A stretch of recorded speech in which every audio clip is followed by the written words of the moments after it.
నమస్కారం D news కు స్వాగతం నేను విమహంతి ముందుకి నాటి ముఖ్యాంశాలు నేరాలను నమ్ముకున్న ఫేక్ పార్టీ దుష్ప్రచారం వ్యాప్తి చేయడమే పనిగా పెట్టుకుందని మండిపడిన సీఎం చంద్రబాబు ట్రాన్స్కో అధికారులతో మంత్రి గొట్టిపాటి రవికుమార్ సమీక్ష సమావేశం. రాష్ట్రంలో మెరుగైన విద్యుత్ వ్యవస్థను ఏర్పాటు చేసి నాణ్యమైన విద్యుత్ను అందించడమే లక్ష్యమన్న మంత్రి గొట్టిపాటి. బుడమేరు వరదల్లో దెబ్బతిన్న ఇళ్లను పునర్నిర్మించాలని ఇంటికి 5 లక్షల రూపాయలు అందించాలన్న సిపిఎం రాష్ట్ర కార్యదర్శి వర్గ సభ్యులు శేష్ బాబురావు డిమాండ్. నేరాలను నమ్ముకున్న ఫేక్ పార్టీ విషప్రచారం వ్యాప్తి చేయటమే పనిగా పెట్టుకుందని సీఎం చంద్రబాబు మండిపడ్డారు. ప్రతి రైతుకు సకాలంలో యూరియా సరఫరా చేయాలన్నదే ప్రభుత్వ లక్ష్యమని స్పష్టం చేశారు. కొందరు కావాలని ఉద్దేశపూర్వకంగా ఎరువులు మళ్లించి దుష్ప్రచారం చేస్తారో వారిపై కఠిన చర్యలు తీసుకుంటామని హెచ్చరించారు. కొన్ని చోట్ల ఫేక్ మనుషుల్ని పంపించి గొడవలు సృష్టిస్తున్నారని ఆగ్రహం వ్యక్తం చేశారు. కృష్ణా జిల్లాలో వైసీపీ మనుషులు ఉద్దేశపూర్వకంగా ఎరువులు హైజాక్ చేసి గొడవకు పాల్పడ్డారన్నారు.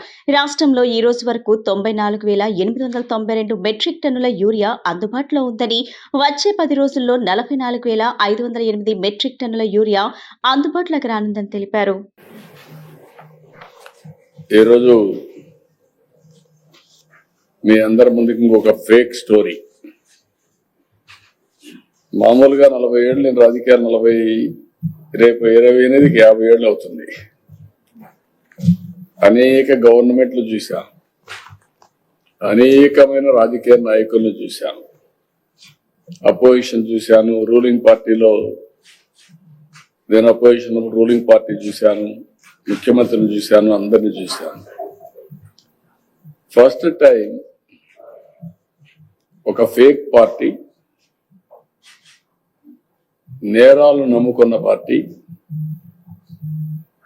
అనునిత్యం విష ప్రచారం, మొన్న చెప్పాను విష వృక్షం అని, అక్కడి నుంచి సీడ్ కూడా తయారు చేసి విషాన్ని ప్రచారం చేస్తూనే ఉంటుంది. ఏమనుకుంటారు ప్రజలు కూడా లెక్కలేంతాం. ఈరోజు మీరు చూస్తే ఈ సంవత్సరం ఇందులో మేము చూపించింది ఫెర్టిలైజర్ కన్జంప్షన్ 24-28 38,97,097 లక్షల మెట్రిక్ టన్నులు వాడుతున్నారు. 4 సంవత్సరాల్లో ఆవరేజ్ అని 36,71,000 మెట్రిక్ టన్నులు వాడాలని చెప్పి అనుకున్నాం. 36,71,000. ఈ సంవత్సరం 33 లక్షలకు గాని వాడితే ఒక 3,70,000 తగ్గించాలి అని కూడా ఆలోచించాం. ట్రాన్స్కో అధికారులతో మంత్రి గొట్టిపాటి రవికుమార్ సమీక్ష సమావేశం నిర్వహించారు. ట్రాన్స్కో ప్రాజెక్టులు త్వరితగతిన పూర్తి చేసి నిర్మాణ వ్యయం తగ్గించాలని మంత్రి అధికారులకు ఆదేశాలు జారీ చేశారు. రాష్ట్రంలో మెరుగైన విద్యుత్ వ్యవస్థను ఏర్పాటు చేసి నాణ్యమైన విద్యుత్ ను అందించడమే లక్ష్యమన్నారు. ట్రాన్స్కో అధికారులతో మంత్రి గొట్టిపాటి రవికుమార్ సమీక్ష సమావేశం నిర్వహించారు. ట్రాన్స్కో ప్రాజెక్టులు త్వరితగతిన పూర్తి చేసి నిర్మాణ వ్యయం తగ్గించాలని అధికారులకు ఆదేశాలు జారీ చేశారు. ప్రాజెక్టులు పూర్తి చేసేందుకు కాంట్రాక్టర్లతో సమావేశానికి సిద్ధమవ్వాలని అధికారులకు సూచించారు. ప్రాజెక్టు నిర్మాణ పనుల్లో నాణ్యతా లోపం లేకుండా పనులు చేపట్టాలని ఆదేశించారు. 6,000 కోట్లతో చేపట్టిన ప్రాజెక్టులు 2027 నాటికి పూర్తయ్యేలా చర్యలు తీసుకోవాలన్నారు. క్షేత్రస్థాయిలో ఎదురవుతున్న ఇబ్బందులను మంత్రికి అధికారులు వివరించారు. సిఆర్డీఏలో అండర్ గ్రౌండ్ కేబుల్ వ్యవస్థపై మంత్రి ఆరా తీశారు. సిఆర్డీఏ అధికారులతో సమన్వయం చేసుకుని ముందుకెళ్లాలని సూచించారు. సిఆర్డీఏ పరిధిలో జరిగే నిర్మాణాలకు అత్యాధునిక టెక్నాలజీని అవలంబించాలని సూచించారు. ఆక్వా రైతులకు చేయూతనిచ్చేలా సబ్స్టేషన్ల నిర్మాణానికి కృషి చేయాలన్నారు. ఉత్తరాంధ్ర ప్రాంతాల్లో ప్రజలు ఎదుర్కొంటున్న ట్రిప్పింగ్ సమస్యకు పరిష్కారం చూపాలని అధికారులకు ఆదేశాలు జారీ చేశారు. విశాఖపట్నంలో ఏర్పాటు కానున్న డేటా సెంటర్లు, ఇతర పరిశ్రమలకు నాణ్యమైన విద్యుత్ అందించేందుకు చర్యలు చేపట్టాలని ఆదేశించారు. విజయవాడ, వైజాగ్ నగరాల్లో ఏర్పాటు కానున్న మెట్రోకు కావాల్సిన విద్యుత్ సౌకర్యంపై అధికారులతో చర్చించారు. 20-30 ఏళ్ల నాటి పాత బస్ స్టేషన్లో మెయింటెనెన్స్ పై దృష్టి సారించాలని ఆదేశించారు. విద్యుత్ శాఖలో ఖాళీల భర్తీపై అధికారులతో చర్చించారు. భర్తీకి ముఖ్యమంత్రి చంద్రబాబు నాయుడు సుముఖత వ్యక్తం చేసినట్లు మంత్రి తెలిపారు. బుడమేరు వరదల్లో దెబ్బతిన్న ఇళ్లను పునర్నిర్మించాలని ఇంటికి 5 లక్షల రూపాయలు అందించాలని సిపిఎం రాష్ట్ర కార్యదర్శి వర్గ సభ్యులు శేష్ బాబురావు డిమాండ్ చేశారు. సంవత్సరం గడిచినా నిధులు విడుదల చేయని ప్రభుత్వం అని విమర్శించారు. ఇప్పటికైనా కేంద్ర రాష్ట్ర ప్రభుత్వాలు శాశ్వత చర్యలు, మౌలిక సదుపాయాల కల్పనకు 10,000 కోట్ల రూపాయలు విడుదల చేయాలన్నారు. సెంట్రల్ నియోజకవర్గ పరిధిలోని నుండి 64వ డివిజన్ నేతాజీ సుభాష్ చంద్రబోస్ నగర్లో సిపిఎం రాష్ట్ర కార్యదర్శి వర్గ సభ్యులు సిహెచ్ బాబురావు స్థానిక నేతలతో కలిసి పర్యటించారు. ఈ సందర్భంగా ఆయన మాట్లాడుతూ, ఒకవైపు బుడమేరు వరద ముంపు నివారణకు శాశ్వత చర్యలు తీసుకోలేదని, మరోవైపు దెబ్బతిన్న ఇళ్ల పునర్నిర్మాణానికి మౌలిక సదుపాయాలు మెరుగుపరచడానికి నిధులు కేటాయించలేదని విమర్శించారు. దెబ్బతిన్న ఇళ్ల పునర్నిర్మాణానికి ఆర్థిక సహాయం అందిస్తామని ముఖ్యమంత్రి ప్రాజెక్టులో ప్రకటించినా ఇప్పటికీ సహాయం అందకపోవటం గర్హనీయమని చెప్పారు. వరద తాత్కాలిక నష్టాలే కాకుండా దీర్ఘకాలిక ప్రభావం ప్రజల జీవితాలపై ఎంతగానో ఉన్నదన్నారు. సంవత్సరం గడిచినా పాలకులు కళ్ళు తెరవలేదని, ప్రజాప్రతినిధులు పట్టించుకున్న దిక్కులేదని మండిపడ్డారు. విజయవాడ నగరపాలక సంస్థ ప్రేక్షక పాత్ర వహిస్తుందని దుయ్యబట్టారు. ఇప్పటికైనా కేంద్ర రాష్ట్ర ప్రభుత్వాలు శాశ్వత చర్యలు, మౌలిక సదుపాయాల కల్పనకు 10,000 కోట్ల రూపాయలు విడుదల చేయాలని డిమాండ్ చేశారు. P4 పథకంలో భాగంగా కూడా వరదల్లో దెబ్బతిన్న బాధితులకు అన్ని విధాలా తోడ్పాటు అందించాలి. దెబ్బతిన్న ఇళ్ల పునర్నిర్మాణానికి ప్రత్యేకమైన ప్యాకేజ్ ప్రకటించి నిధులు ఇవ్వాలన్నారు. బుడమేరు వరదలొచ్చి సంవత్సరమైంది, బీభత్సం సృష్టించింది. ప్రజల జీవితాలంతా కూడా చిన్నాభిన్నం అయిపోయినాయి. ఇప్పుడు తలదాచుకోవటానికి ఇళ్ళు కూడా లేకుండా పోయినాయి. చాలా చోట్ల ప్రభుత్వం నిర్మించిన ఇళ్ళు అంతకుముందు వచ్చిన వరదలకి, వర్షాలకి దెబ్బతినిపోయి అరకొరగా ఉంటే, మొన్న వరదల్లో దాదాపు 1000 ఇళ్ళు స్లాబులు పడిపోయినాయి, లేదు పెచ్చులు ఊడిపోతున్నాయి, అలాగే ప్లాస్టింగ్ పోయింది, అన్ని రకాలుగా దెబ్బతింటా ఉన్నాయి. ప్రభుత్వం సహాయం అందిస్తాం దెబ్బతిన్న ఇళ్ళన్నిటి కూడా మళ్ళీ తిరిగి కట్టుకోవటానికి సుమారు 5 లక్షల రూపాయల వరకు ఇస్తామని మాట ఇచ్చారు. కానీ ఇంతవరకు ఆ 10,000, 25,000 ఎవరికి ఇవ్వాల. ఆ ఇచ్చిన 10,000, 25,000 ఇంట్లో ఉన్న బురద తొలగించుకోవడానికి కూడా సరిపోలే. ఇప్పుడు మరి వాళ్ళ వరద అయిన తర్వాత ఎలా బతకాలి? ఇళ్లలో స్లాబులు పడిపోతే ఒకవైపున మళ్ళీ వరద వస్తుందని భయం, ఇంకో వైపున పైన స్లాబులు పడిపోయి ఎప్పుడు ఏం జరుగుతుందనే ఒక భయాందోళన, ఇవన్నీ జరుగుతున్నాయి. మరి వీటి మీద ఎంతవరకు ప్రభుత్వం వరద శాశ్వత చర్యలు తీసుకోవాలా, సహాయము చేయలే, దెబ్బతిన్నళ్ళకి మరమ్మతులు లేవు. ఇంకోవైపు స్కూళ్ళు కానీ, సచివాలయాలు కానీ, హాస్పిటల్ కానీ, రోడ్లు కానీ, డ్రైన్లు కానీ అన్నీ దెబ్బతినిపోయినాయి. వాటినైనా కనీసం రిపేర్లు చేయించే పరిస్థితి అంటే సామానంతో కొట్టుకుపోయింది. వాటిలో కూడా సదుపాయాలు సక్రమంగా లేవు. సంవత్సరం గడిచినా ఇంకా మొద్దు నిద్రలోనే ఉన్నారు. గెలిచిన ఎమ్మెల్యేలు, ఎంపీలు, మంత్రులు ఎవరూ పట్టించుకున్న దిక్కు లేదు. అందుకే ఈ దెబ్బతిన్న ఇళ్ళన్నిటికీ గుర్తించి 5 లక్షల రూపాయలు ఇచ్చి ఇల్లు మళ్ళీ తిరిగి కట్టించడానికి ప్రభుత్వం సహాయం అందించాల్సిన అవసరం ఉంది. వరద గురించి మాటలు చెప్పడం కాదు, చేతల్లో చూపించాలి. అటు కేంద్రమైనా రాష్ట్రమైనా సరే ప్రభుత్వాలు సహాయం చేసి ఈ ఉన్నటువంటి విజయవాడ నగరంలో ప్రత్యేకించి చుట్టుపక్కల ప్రాంతాల్లో కూడా దెబ్బతిన్న ఇళ్ల పునర్నిర్మాణం చేపట్టాలి.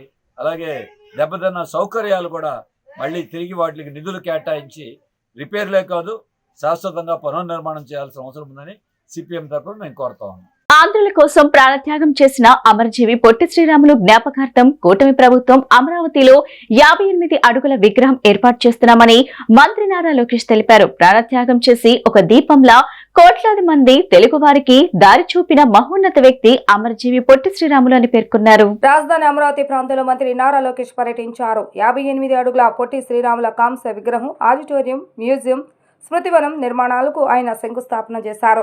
పొట్టి శ్రీరాములు త్యాగానికి గుర్తుగా 6.8 ఎకరాల విస్తీర్ణంలో నిర్మాణాలు చేపట్టనున్నారు.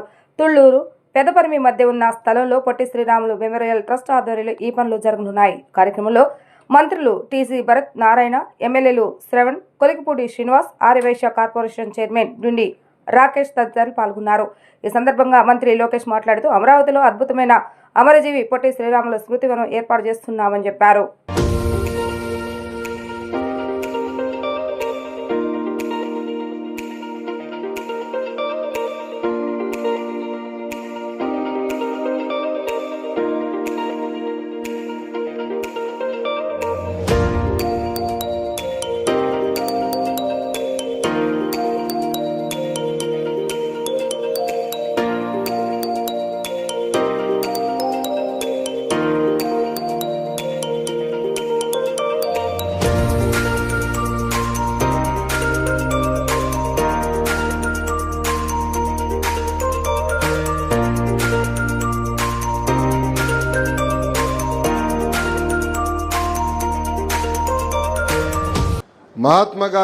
మహాత్మా గాంధీ గారు దేశానికి స్వాతంత్రం సాధిస్తే పొట్టి శ్రీరాములు గారు తెలుగు జాతి కోసం గుర్తింపు సాధించిన వ్యక్తి. గాంధీ తాత గారిని మనం ఫాదర్ ఆఫ్ నేషన్ అంటే పొట్టి శ్రీరాములు గారు ఫాదర్ ఆఫ్ లింగ్విస్టిక్ స్టేట్స్ అంటారు. కొన్ని దీపాలు వెలుతురిస్తాయి, కానీ కొన్ని దీపాలు దారి చూపిస్తాయి. ప్రాణ త్యాగాలు చేసి కోట్లాది మంది తెలుగు ప్రజల కోసం దారి చూపించిన దీపం పొట్టి శ్రీరాములు గారు. ఈరోజు ఆయన 58 అడుగుల విగ్రహం ఏర్పాటు కోసం మనందరం శంకుస్థాపన చేసినాక వచ్చాం. విగ్రహంతో పాటు auditorium, memorial, museum, mini theatre 6.8 ఎకరాల్లో మన అమరావతి ప్రజా రాజధానిలో ఏర్పాటు చేసుకునేదానికి మనందరం ఇక్కడ విచ్చేసాం. రాకేష్ గారితో మాట్లాడుతున్నప్పుడు ఆయన అన్నాడు, నేను ఇచ్చిన టార్గెట్ అంటే ఆయన టార్గెట్ ఇచ్చుకున్నారు, కేవలం విగ్రహం ఏర్పాటు చేస్తామని. అది కుదరదు రాకేష్, కావాలంటే ఇంకొక 6-8 నెలలు ఎక్కువ టైం తీసుకోండి, కానీ మొత్తం ప్రాజెక్ట్ పూర్తి చేసే బాధ్యత మనం తీసుకోవాలని ఈ సభాముఖంగా ఆయన కోరుతున్నాం. 58 అడుగుల విగ్రహం ఎందుకని మనందరం అనుకోవచ్చు. దాని వెనకాల ఒక చరిత్ర అనేది ఉంది. పొట్టి శ్రీరాములు గారు భాష ప్రయుక్త రాష్ట్రాల ఏర్పాటు కోసం 58 రోజులు ఆమరణ నిరాహార దీక్ష చేసిన వారు. ఆయన ప్రాణ త్యాగాల వలనే ఆంధ్ర రాష్ట్రం అనేది ఏర్పడింది. దానితో పాటు నెహ్రూ గారు ఫజల్ అలీ కమిషన్ ఏర్పాటు చేశారు. ఆంధ్రప్రదేశ్ లో పునరుత్పాదక రంగంలో వివిధ ప్రాజెక్టులు చేపడుతున్న పెట్టుబడిదారులకు ముఖ్యమంత్రి చంద్రబాబు నాయుడు ఆధ్వర్యంలోని కూటమి ప్రభుత్వం పూర్తి సహాయ సహకారాలు అందిస్తుందని ఇంధన శాఖ మంత్రి గొట్టిపాటి రవికుమార్ భరోసా ఇచ్చారు. పునరుత్పాదక ఇంధన రంగంలో భారీ ప్రాజెక్టులు చేపడుతున్న రిలయన్స్, యాక్సిస్ ఎనర్జీ, సుజ్లాన్ ప్రతినిధులతో మంత్రి గొట్టిపాటి సచివాలయంలో సమీక్ష నిర్వహించారు.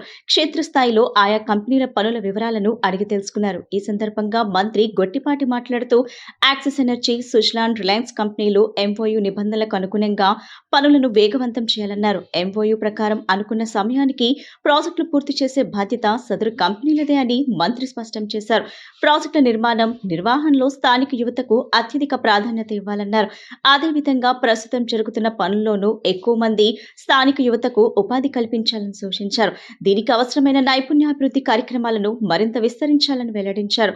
నిబంధనలను ఖచ్చితంగా పాటించాలని, పారదర్శకతతో పనులు చేపట్టాలని కంపెనీలను ఆదేశించారు. ప్రాజెక్టు సత్వర అనుమతుల కోసం ఇప్పటికే పారదర్శకమైన సింగిల్ విండో విధానాన్ని ప్రభుత్వం తీసుకొచ్చిందని మంత్రి గుర్తు చేశారు. రాష్ట్ర యువతకు ఉపాధి అవకాశాలను మరింత మెరుగుపరిచేందుకు ప్రభుత్వం ఆధ్వర్యంలోనే అర్హులైన వారికి నైపుణ్య శిక్షణ ఇస్తున్నామని మంత్రి గొట్టిపాటి తెలిపారు. సీఎం చంద్రబాబు నాయుడు దూరదృష్టితో పునరుత్పాదక రంగంలో దేశంలోనే ఆంధ్రప్రదేశ్ ముందంజలో ఉంటుందని చెప్పారు. సమీక్ష సందర్భంగా కంపెనీల ప్రతినిధులు పలు అంశాలను మంత్రి గొట్టిపాటి దృష్టికి తీసుకువచ్చారు. వైసీపీ ప్రభుత్వ విధానంతో గత 5 ఏళ్లలో భారీగా నష్టపోయామని మంత్రికి తెలిపారు. భూసేకరణలో ఎదురవుతున్న సమస్యలను వివరించారు. కండ్రిక శ్రీ లక్ష్మీ గణేష్ ఫ్రెండ్ సర్కిల్ ఆధ్వర్యంలో వినాయక నవరాత్రులను పురస్కరించుకుని ప్రతిరోజు 6,000 మందికి పైగా అన్నదానం నిర్వహించడం అభినందనీయమని ఏసీపీ శ్రవంతి రాయ్ అన్నారు. ఈ గణనాథుని ఆశీస్సులు ప్రతి ఒక్కరిపైన ఉండాలని ఆకాంక్షించారు. సెంట్రల్ నియోజకవర్గం 64వ డివిజన్ కండ్రిక సెంటర్ లో శ్రీ లక్ష్మీ గణేష్ ఫ్రెండ్ సర్కిల్ ఆధ్వర్యంలో శ్రీ సిద్ధి బుద్ధి సమేత శ్రీ వరసిద్ధి వినాయక స్వామి వారి చవితి నవరాత్రి ఉత్సవాలు భక్తి శ్రద్ధల మధ్య ఘనంగా కొనసాగుతున్నాయి. ఏసీపీ శ్రవంత్ రాయ్ ఈ రోజు జరిగిన ఉత్సవాల్లో పాల్గొన్నారు. స్వామివారిని దర్శించుకుని ఆశీస్సులు పొందారు. ఉత్సవాలలో భాగంగా ప్రతిరోజు నిర్వహిస్తున్న నిత్య అన్నదాన కార్యక్రమాన్ని ప్రారంభించారు. అనంతరం స్వయంగా భక్తులకు అన్నప్రసాదాన్ని వడ్డించారు. ఈ సందర్భంగా ఆమె మాట్లాడుతూ వినాయక నవరాత్రుల సందర్భంగా ప్రతిరోజు 6,000 మందికి పైగా నిత్య అన్నదానం కార్యక్రమం నిర్వహించడం అభినందనీయమని అన్నారు. కార్యక్రమం ఆర్గనైజర్ కాకులు రవికుమార్ మాట్లాడుతూ గత 15 ఏళ్లుగా శ్రీ లక్ష్మీ గణేష్ ఫ్రెండ్ సర్కిల్ ఆధ్వర్యంలో వినాయక నవరాత్రులు మహోత్సవాలను ఘనంగా నిర్వహిస్తున్నామని అన్నారు. గత 7 ఏళ్లుగా నవరాత్రులు ప్రతిరోజు సుమారు 6,000 మందికి అన్నదాన కార్యక్రమాలు నిర్వహిస్తున్నామని తెలిపారు. భక్తుల సహకారం, కమిటీ సభ్యుల కృషితో ఈ మహోత్సవాలు విజయవంతంగా జరుగుతున్నాయని ఆయన పేర్కొన్నారు. ఈ కార్యక్రమంలో కాకులు రవికుమార్, వరలక్ష్మి దంపతులు, నిర్వాహక ప్రతినిధులు అల్లు మహేష్, అల్లు నరేంద్ర కుమార్, పొలిశెట్టి చంద్రశేఖర్, పల్లెల రవి, తోట సత్యనారాయణ, తోట వెంకటవర ప్రసాద్, పట్టంశెట్టి నాగపణి, కుమారి రాజేష్, స్థానిక పెద్దలు, మహిళా ప్రతినిధులు పెద్ద సంఖ్యలో పాల్గొని స్వామివారి దర్శనం చేసుకున్నారు. శ్రీ లక్ష్మీ గణేష్ ఫ్రెండ్ సర్కిల్ ఆధ్వర్యంలో 7వ రోజైన ఇవాళ మంగళవారం అభయ ఆంజనేయ స్వామి వారికి కుంకుమార్చన సింధూరు పూజ, ఆకు పూజ కార్యక్రమాలు జరిగాయి. వేలాదిగా మహిళలు, భక్తులు పాల్గొన్నారు కార్యక్రమంలో. వేళ ముఖ్య అతిథిగా సింధూరాయి మేడం గారు వచ్చారు, ఏసీపీ మేడం గారు వచ్చి అన్నదాన కార్యక్రమాన్ని ప్రారంభించారు. ఇవాళ భక్తులందరూ తీర్థప్రసాదాలు స్వీకరించి లక్ష్మీ గణేష్ ఫ్రెండ్ సర్కిల్ ఆధ్వర్యంలో గత 7 సంవత్సరాలుగా జరుగుతున్న నిత్యాదాయ కార్యక్రమం బాగా సక్సెస్ఫుల్గా జరుగుతుంది. కావున భక్తులందరూ పాల్గొని తీర్థప్రసాదాలు స్వీకరించవలసిందిగా కోరుచున్నాము. 4వ తారీఖు లడ్డూ వేలంపాట మరియు భారీ ఊరేగింపుతో కార్యక్రమం జరుగుతుంది. కావున జయప్రదం చేయవలసిందిగా కోరుచున్నాము. ఇట్లు లక్ష్మీ గణేష్ ఫ్రెండ్ సర్కిల్. అన్న సమారాధన కార్యక్రమంలో భాగంగా 7వ రోజు ఈ కార్యక్రమానికి ముఖ్య అతిథిగా ఏసీపీ గారు, పాయకాపురం ఏసీ డివిజన్ సంబంధించి ఏసీపీ గారు హాజరయ్యారు. ఈరోజు ఆంజనేయ స్వామి ఆకు పూజ కార్యక్రమం ఘనంగా నిర్వహించారు పంతులు గారు. అలాగే భక్తులు చాలామంది పాల్గొన్నారు. 8వ రోజు రేపు, ఎల్లుండి 9వ రోజు ఈ లడ్డు వేలంపాట 4 గంటలకి, తదనంతరం భారీ ఊరేగింపు నిమగ్న కార్యక్రమం ఎల్లుండి సాయంత్రం 4 గంటలకి లడ్డు పాట అనంతరం నిమగ్న కార్యక్రమం జరుగును. కావున అందరూ పాల్గొని ఈ కార్యక్రమాన్ని విజయవంతం చేయాలని కోరుకుంటున్నాం. లక్ష్మీ గణేష్ ఫ్రెండ్ సర్కిల్, కండ్రిక, 64వ డివిజన్. ఈరోజు మంగళవారం అండి. వినాయకుని దగ్గర ఆంజనేయ స్వామికి సింధూర అర్చన, నిమ్మకాయల ఆకు పూజ జరిగింది. జనసేన పార్టీ నగర నాయకులు సమతం సత్యబాబు ఆధ్వర్యంలో విజయవాడ ఏలూరు రోడ్లోని సీతారాంపురం నందు జనసేన పార్టీ అధ్యక్షులు డిప్యూటీ సీఎం పవన్ కళ్యాణ్ జన్మదిన వేడుకలు ఘనంగా నిర్వహించారు. ఈ కార్యక్రమానికి ముఖ్య అతిథిగా ఎమ్మెల్యే బోండా ఉమామహేశ్వరరావు హాజరై కేక్ కట్ చేసి మహిళల జీవనోపాధి నిమిత్తం 2 కుట్టు మిషన్లను ఉచితంగా పంపిణీ చేశారు. అనంతరం స్థానిక మహిళలకి వస్త్రదానం చేశారు. కార్యక్రమంలో భాగంగా central Andhra convener Badita Shankar, Janasena party నగర నాయకులు సమతం సత్యబాబు మీడియాతో మాట్లాడారు. జనసేన పార్టీ అధ్యక్షుడు పవన్ కళ్యాణ్ ఆశయ సాధన కొరకు కృషి చేస్తామని అన్నారు. జన సైనికులంతా రాష్ట్ర వ్యాప్తంగా పవన్ కళ్యాణ్ జన్మదిన వేడుకలను సేవా దృక్పథంతో నిర్వహిస్తున్నట్లుగా వెల్లడించారు. సేవా కార్యక్రమాలు నిర్వహిస్తూనే ప్రజలకు అందుబాటులో ఉండి ప్రజా సమస్యల పరిష్కార దిశగా కృషి చేస్తామని వారు వెల్లడించారు. ఈ కార్యక్రమంలో జనసేన పార్టీ సీనియర్ నాయకులు కొంపల్లి అరుణ్కుమార్, పిఏసి సభ్యురాలు పోతిరెడ్డి అనిత, దోమకొండ అశోక్ తదితరులు, జనసేన నాయకులు, వేరే మహిళలు పాల్గొన్నారు. ఈరోజు విజయవాడ నగరంలో డిప్యూటీ సీఎం పవన్ కళ్యాణ్ గారి బర్త్డే కార్యక్రమం అంగరంగ వైభవంగా జరిగింది. మరి ఈరోజు 25వ డివిజన్ రావిచెట్టి సెంటర్ మన సమతం సత్యబాబు గారు వారి నాయకత్వంలో, బోండా ఉమా గారు ఎమ్మెల్యే గారు సారథ్యంలో ఇక్కడ పేద మహిళలకు చీరల పంపిణీ కార్యక్రమం జరిగింది. అలాగే కేక్ కటింగ్ జరిగింది. మరి ఉపాధి కోల్పోయిన 2 మహిళలకు పెద్ద మనసుతో ఈరోజు వాళ్ళకి కుట్టు మిషన్లు కూడా సమతం సత్యబాబు గారు వారికి ఎంతో కొంత ప్రోత్సాహంతో వాళ్ళ కుటుంబానికి అండదండగా ఉండాలని వారు సాయం చేయడం జరిగింది. పవన్ కళ్యాణ్ గారి ఉద్దేశం ఒకటే, ప్రతి ఒక్కరూ కూడా మానవ సేవే మాధవ సేవ. అది చిరంజీవి గారి నుంచి అలాగే పవన్ కళ్యాణ్ గారు. చాలా శుభదినం. ఎందుకంటే ఈరోజు మా నాయకుడు పవన్ కళ్యాణ్ గారిది జన్మదినోత్సవం సందర్భంగా సీతారాంపురం నెహ్రూ వీధిలో రావిచెట్టి సెంటర్లో మా డివిజన్లో 25 డివిజన్లో ఈ రోజున పేదవారికి కొంచెం చీరలు పంపిణీ చేయడం జరిగింది. అలాగే ఆయన పుట్టినరోజు సందర్భంగా కేక్ కటింగ్ చేసి 2 మహిళలకి కుట్టు మిషన్లు ఇవ్వడం కూడా జరిగింది. మా నాయకుడి ఉద్దేశం ఒకటే, అందరికీ కష్టపడి పనిచేసి నలుగురిలో పేరు తెచ్చుకోవాలి, అందరూ ఈ విధంగా ఉండాలని చెప్పేసి అనుకుంటారు. అది ప్రజా సమస్యలపై అలుపెరుగని పోరాటం చేస్తున్న నాయకుడు, జనసేన పార్టీ అధ్యక్షుడు, మన ఆంధ్ర రాష్ట్ర ముఖ్యమంత్రి వర్యులైన శ్రీ పవన్ కళ్యాణ్ గారికి పుట్టినరోజు శుభాకాంక్షలు తెలియజేస్తున్నాం. దీని సందర్భంగా మా జన సైనికుడైనట్టు మా సమతం సత్యబాబు 25వ డివిజన్లో చాలా పెద్ద ఎత్తున కార్యక్రమం చేశాడు. చీరలు పంపిణీ చేశాడు. 2 పేదవాళ్ళకి కుట్టు మిషన్లు పంపిణీ చేశారు. ఈ కార్యక్రమానికి విచ్చేసిన ఎమ్మెల్యే గారి బోండా ఉమా గారికి, బాడి శంకర్ గారికి, కొంపెల్లి నాని గారికి పేరు పేరున నా ధన్యవాదాలు తెలియజేస్తున్నాను. వర్షాకాలం దృష్ట్యా దోమల నిర్మూలనకు విస్తృతంగా చర్యలు చేపట్టాలని నగరపాలక సంస్థ కమిషనర్ ధ్యాన్ చంద్ర అన్నారు. Ajit Singh Nagar, Andhraprabha colony, NR ring road, నోస్వీట్ road, Vambay colony, Bhagat Singh road ప్రాంతాలన్నీ పర్యటించి క్షేత్రస్థాయిలో పరిశీలించారు. ఈ సందర్భంగా కమిషనర్ మాట్లాడుతూ నగరంలో పరిశుభ్రమైన వాతావరణం నెలకొల్పాలని, ఖాళీ స్థలాల్లో నీటి నిల్వ లేకుండా అధికారులు చర్యలు తీసుకోవాలని అన్నారు. ఖాళీ స్థలాల్లో నీరు ఎక్కువైనప్పుడు దోమలు రాకుండా యాంటీ లార్వా ఆపరేషన్లు తీసుకోవడమే కాకుండా ఆ నీరు బయటకు పోయేందుకు గాడి పెట్టి నీరును సహజమైన పద్ధతిలో బయటకు తీసుకొచ్చే విధంగా చర్యలు తీసుకోవాలని సూచించారు. ప్రజలకు దోమల వల్ల ఎటువంటి అనారోగ్య సమస్యలు తలెత్తకుండా చూసుకోవాలని అధికారులను ఆదేశించారు. భగత్ సింగ్ రోడ్ లో పరిశుద్ధ కార్మికుడితో మాట్లాడి ఖాళీ స్థలాల్లో వ్యర్థాలు ఎవరైనా పారేస్తున్నారా, వాటికి గల కారణాలేంటి, ప్రతిరోజు వ్యర్థాలను సేకరిస్తున్నారా అని అడిగి తెలుసుకున్నారు.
సంస్థల బలోపేతానికి కేంద్ర రాష్ట్ర ప్రభుత్వాలు అందించే ఆర్థిక సాయంతో పాటు సొంత ఆదాయ వనరులు పెంచుకోవడం ద్వారా వేగంగా అభివృద్ధి సాధించడంపై అధికారులు దృష్టి పెట్టాలని ముఖ్యమంత్రి నారా చంద్రబాబు నాయుడు సూచించారు. వెనుకబడిన తలసరి ఆదాయం తక్కువ ఉన్న స్థానిక సంస్థలను కేటగిరీలుగా విభజించాలని ఆదేశించారు. దీంతో వాటికి ప్రత్యేక సాయం అందించేందుకు వీలు కలుగుతుందన్నారు. స్థానిక సంస్థల వర్గీకరణ ప్రక్రియను నిరంతర కాల వ్యవధిలో పూర్తి చేయాలని ఉప ముఖ్యమంత్రి పవన్ కళ్యాణ్ కు సూచించారు. ఇందుకు అవసరమైన చట్ట సవరణ చేయాల్సి ఉంటుందని అధికారులు తెలిపారు. బుధవారం సచివాలయంలో 5వ రాష్ట్ర ఆర్థిక సంఘం సభ్యులు ముఖ్యమంత్రి చంద్రబాబు సమావేశమయ్యారు. ఈ సమావేశంలో ఆర్థిక సంఘం సిఫారసులను సీఎంకు అందజేశారు. స్థానిక సంస్థల బలోపేతానికి ఆర్థికేతర అంశాలపై ఆర్థిక సంఘం సిఫార్సులు చేసింది. ఈ సందర్భంగా ముఖ్యమంత్రి మాట్లాడుతూ పంచాయతీల అభివృద్ధికి ఏటా నరేగా సహా వివాద రూపాల్లో సమకూరుతున్న నిధుల మొత్తాన్ని క్రోడీకరించాలన్నారు. పంచాయతీల నిర్వహణకు ఏ మేరకు అవసరాలు ఉన్నాయో గుర్తించాలన్నారు. ఈ ప్రక్రియను పూర్తి చేస్తే ఏ విధంగా సాయం అందించాలి, స్థానిక సంస్థల్ని ఏ విధంగా బలోపేతం చేయాలని అనే అంశాలపై విధి విధానాలు రూపొందించడానికి వీలు కలుగుతుందన్నారు. ఉపాధి హామీ పథకం కింద పెద్ద ఎత్తున కేంద్రం నుంచి నిధులు వస్తున్నాయని, అయితే ఆ మేరకు ఆస్తుల కల్పన జరుగుతుందో లేదో అనే విషయాన్ని నిరంతరం పరిశీలించుకోవాలన్నారు. స్థానిక సంస్థలు స్వయం సమృద్ధి సాధించేలా అధికారులు ప్రయత్నించాలన్నారు. ఉప ముఖ్యమంత్రి పవన్ కళ్యాణ్ మాట్లాడుతూ 2019 నుంచి 24 మధ్య కాలంలో స్థానిక సంస్థలు ఆస్తి పన్నుల వసూళ్లు ఎంత జరిగాయి, ఇంకెంత బకాయిలు ఉన్నాయో లెక్కలు తేల్చాలని అధికారులకు పవన్ కళ్యాణ్ సూచించారు. ప్రజలు చెల్లించే పన్నుల వివరాలు ప్రతిదీ ఆన్లైన్ చేయాలని నిర్దేశించారు. ప్రభుత్వం మహిళలకు ఉచిత బస్సు ప్రయాణం ప్రారంభించిన రోజు ముఖ్యమంత్రి ఆటో డ్రైవర్లకు ఆర్థిక సహాయం ప్రకటిస్తామని హామీ ఇచ్చారని, కానీ ఆ హామీ అమలు చేయలేదని Vijayawada city auto workers union ప్రధాన కార్యదర్శి కె దుర్గారావు విమర్శించారు. మహిళల ఉచిత ప్రయాణం వల్ల ఆటో డ్రైవర్లు తీవ్ర ఇబ్బందులు పడుతున్నారని తెలిపారు. ప్రభుత్వ తీరుకు నిరసనగా సెప్టెంబర్ 9న విజయవాడ మీసల రాజేశ్వరరావు బ్రిడ్జ్ వద్ద, సీతారాంపురం సిగ్నల్ వద్ద సిటీ ఆటో వర్కర్స్ యూనియన్ ఆధ్వర్యంలో మహార్యాలీ ధర్నా నిర్వహిస్తున్నట్లు ప్రకటించారు. విజయవాడ బిఆర్టీఎస్ రోడ్లోని శ్రామిక భవన్ లో Vijayawada city auto workers union ప్రధాన కార్యదర్శి కె దుర్గారావు విలేకరుల సమావేశం నిర్వహించారు. ఈ సందర్భంగా మాట్లాడుతూ ఇటీవల ప్రభుత్వం మహిళలకు ఉచిత బస్సు ప్రయాణం ప్రారంభించిన రోజు ముఖ్యమంత్రి ఆటో డ్రైవర్లకు ఆర్థిక సహాయం ప్రకటిస్తామని హామీ ఇచ్చారని గుర్తు చేశారు. అయితే ఆ రోజు ఆటో కార్మికుల కోసం ఎలాంటి ప్రకటన చేయలేదని విమర్శించారు. కేబినెట్ కమిటీ ఏర్పాటు చేసి పరిశీలిస్తామని చెప్పారని, కానీ 18 రోజులు గడిచిన ప్రభుత్వం నుంచి ఎటువంటి ప్రకటన రాలేదని, ఇది ఆటో డ్రైవర్లకు మోసం చేసినట్లని దుర్గారావు పేర్కొన్నారు. మహిళల ఉచిత ప్రయాణం వల్ల ఆటో డ్రైవర్లు తీవ్ర ఇబ్బందులు పడుతున్నారని తెలిపారు. మా కుటుంబాలను ఎలా పోషించుకోవాలి, ఆటో యాజమాన్యులు ఫైనాన్స్ కట్టలేక ఇబ్బందులు పడుతున్నారని, అనారోగ్యం వస్తే వైద్యం కూడా చేయించుకోలేని స్థితి అని వారు ఆవేదన వ్యక్తం చేశారు. ఈ నేపథ్యంలో సెప్టెంబర్ 9వ తేదీన విజయవాడ మీసాల రాజేశ్వరరావు బ్రిడ్జి వద్ద సీతారాంపురం సిగ్నల్ వద్ద సిటీ ఆటో వర్కర్స్ యూనియన్ ఆధ్వర్యంలో మహార్యాలీ ధర్నా నిర్వహిస్తున్నట్లుగా ప్రకటించారు. ఈ కార్యక్రమంలో ఆటో కార్మికులు పెద్ద ఎత్తున పాల్గొని ప్రభుత్వం తమకు సంవత్సరానికి 25,000 రూపాయల ఆర్థిక సహాయం అందించాలన్న డిమాండ్ను గట్టిగా వినిపించాలని పిలుపునిచ్చారు. తెలుగుదేశం కూటమి ప్రభుత్వం ఆగస్టు 15న మహిళలకు ఉచిత బస్సు ప్రారంభం చేసింది. అదే రోజు ముఖ్యమంత్రి చంద్రబాబు నాయుడు గారు ఆటో క్యాబ్ డ్రైవర్లకి తీపి కబురు చెప్తాం, ఆ రోజే ఆర్థిక సహాయం ప్రకటిస్తామని చెప్పేసి అని అన్నారు. కానీ ఆ రోజంతా కూడా ఉపన్యాసం చివరి వరకు కూడా మహిళల్ని పొగలతో ముంచెత్తారు తప్ప ఆటో కార్మికులకి ఎక్కడా కూడా ఆర్థిక సహాయం ప్రకటించాల. చివరిలో రాష్ట్ర క్యాబినెట్ కమిటీ వేసి పరిశీలన చేసి మీకు భవిష్యత్తులో న్యాయం చేస్తామని చెప్పేసి అని ఉపన్యాసం ముగించారు. ఇది దగ, మోసం. గతంలో ఇటువంటి క్యాబినెట్ కమిటీలు ఎన్నో చూసాం. మళ్ళీ ప్రభుత్వాలు దిగిపోయేంత వరకు కూడా క్యాబినెట్ కమిటీలు ఎక్కడా కూడా పరిశీలన చేసినట్లేదు, ఏ సమస్య కూడా పరిష్కారం కాల. ఇప్పటికీ 18 రోజులైంది, మరి ఎక్కడా కూడా క్యాబినెట్ కమిటీ వేసినట్టు ప్రభుత్వం నుంచి ప్రకటన రాలా.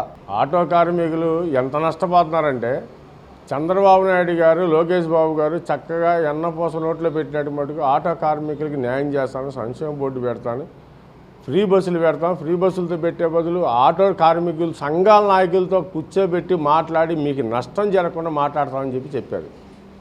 ఆగస్టు 15వ తారీఖు బస్సులు దింపేటప్పుడు కూడా ఆటో కార్మిక సంఘాల నాయకులు కదా, ఆటో కార్మికుల గురించి కూడా అసలు ఆలోచించారు. మేము అడుగుతున్నాం, మేమేం పాపం చేసాం? మాకు భార్య బిడ్డలు ఉన్నారు కదా, వాళ్ళు లేడీసే. అది కూడా దృష్టిలో పెట్టుకోండి. రాష్ట్రం మొత్తం మీద ఏపీలో దాదాపు 25 లక్షల మంది ఆటో కార్మికులు ఉన్నారు. ఈ 25 లక్షల మంది కుటుంబానికి 5గురు ఉంటారు. ఎంతమంది అయ్యారో మీరు కూడా లెక్కలతో లెక్క వేసుకోండి. ఆటో కార్మికులకు మేమేం నేరం చేసాం? మేము ఆటోలు తోలుకుంటాం, మా జీవనోపాధి మేము చూసుకుంటాం. ప్రభుత్వం మీద ఏ రోజు ఆధారపడలేదే, ఏ ప్రభుత్వం మీద ఆధారపడలేదు. మీరు ఇస్తానన్నారు, మేము ఇమ్మని అడుగుతున్నాం. విజయవాడలో అందేలా రవమిది ట్రైలర్ లాంచ్ జరిగింది. శివభట్టిప్రోలు సమర్పణలో ఇంద్రాణి దవులూరు నిర్మించి నటించిన ఈ చిత్రం సెప్టెంబర్ 2వ వారంలో విడుదల కానుంది. ఇప్పటికే అనేక అంతర్జాతీయ అవార్డులు గెలుచుకున్న ఈ సినిమా 70% అమెరికాలో చిత్రీకరించబడింది. ట్రైలర్ లాంచ్ కార్యక్రమంలో చిత్ర యూనిట్ సినిమా విశేషాలు పంచుకుంది. విజయవాడలోని ఓ ప్రైవేట్ ఫంక్షన్ హాల్లో అందేలా రవమిది సినిమా ట్రైలర్ ను ఘనంగా విడుదల చేశారు. శివ భట్టిప్రోలు సమర్పణలో నాట్యమార్గం ప్రొడక్షన్ నిర్మించిన ఈ చిత్రానికి ఇంద్రాణి దావులూరి నిర్మాతగా వ్యవహరించడంతో పాటు ప్రధాన పాత్రలో నటించారు.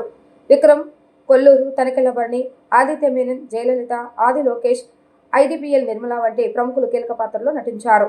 సినిమా విడుదలకు ముందే DC సౌత్ ఫిల్మ్ ఫెస్టివల్లో ఉత్తమ తొలి చిత్రం, ఇండియా ఇండిపెండెంట్ ఫిల్మ్ ఫెస్టివల్లో ఉత్తమ మహిళా నిర్మాత చిత్రం, గ్లోబల్ ఇండియా ఇంటర్నేషనల్ ఫిల్మ్ ఫెస్టివల్లో ఉత్తమ దర్శకుడు వంటి అనేక పురస్కారాలను గెలుచుకుంది. ఈ చిత్రం సెప్టెంబర్ 2వ వారంలో థియేటర్లో విడుదల కానుంది. ట్రైలర్ లాంచ్ కార్యక్రమంలో నిర్మాత మరియు హీరోయిన్ ఇంద్రాణి దావులూరి మాట్లాడుతూ ఈ చిత్రం దేశ విదేశాల్లో ప్రివ్యూ షోలు ద్వారా మంచి ప్రశంసలు అందుకుందన్నారు.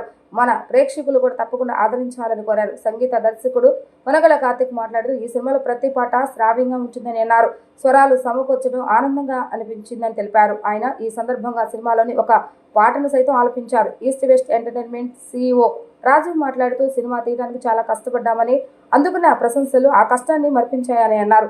దాదాపు 70% అమెరికా పరిసర ప్రాంతాల్లో చిత్రీకరించామని చెప్పారు. ప్రత్యేక అతిథిగా విచ్చేసిన స్కాట్ అండ్ గౌట్ అధ్యక్షులు పెసర్లంక రమణ మాట్లాడుతూ ఈ చిత్రం ఎంతో శ్రమతో రూపొందించారని, తప్పకుండా మంచి విజయం సాధిస్తుందని అన్నారు. ఈ కార్యక్రమానికి సినిమా అభిమానులు, చిత్ర పరిశీలకులు హాజరయ్యారు.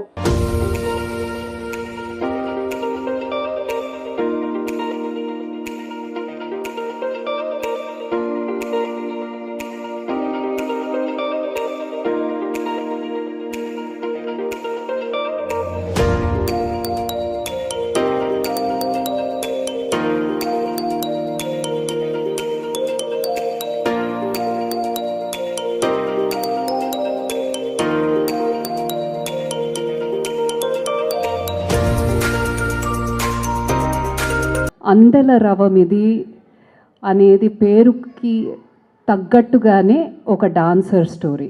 కాకపోతే డాన్సర్ స్టోరీ కాబట్టి ఇదేదో ఆర్ట్ సినిమా లాగా ఉంటుంది అనుకుంటారేమో, కానీ దీంట్లో చాలా డ్రామా కూడా ఉందన్నమాట. సో ఒక డాన్సర్ స్టోరీ, ఆమె పర్సనల్ లైఫు, ఆమె ప్రొఫెషనల్ లైఫు, ఏ విధంగా ఒడిదుడుకులు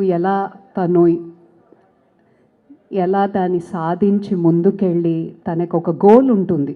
5 డాన్స్ ఫామ్స్ ఒక ఇంటర్నేషనల్ స్టేజ్ మీద డాన్స్ చెయ్యాలని చిన్నప్పుడే తన గురువు గారికి మాట ఇచ్చి ఉంటుంది.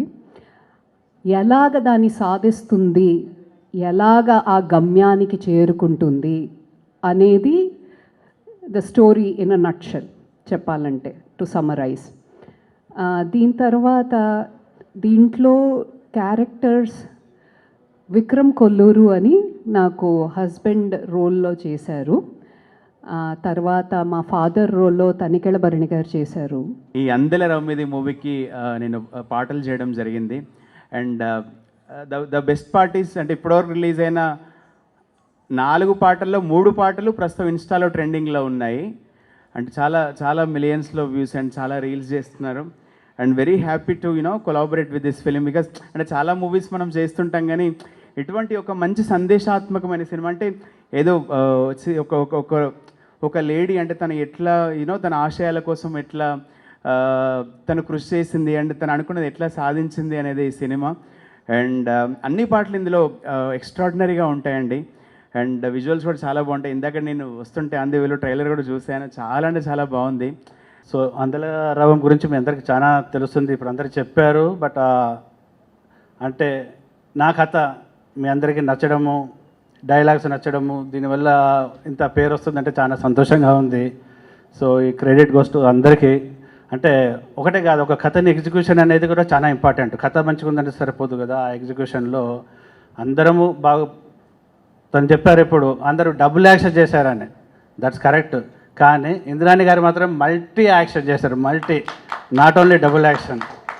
సో అయితే ప్రొడ్యూసర్గా, లేకపోతే తను చెప్పారు ఇంతకుముందు ట్రక్ కూడా కెమెరాకి రెంటల్ కావాలంటే ట్రక్ ఓనరే నడపాలి, ప్రొడ్యూసరే నడపాలి.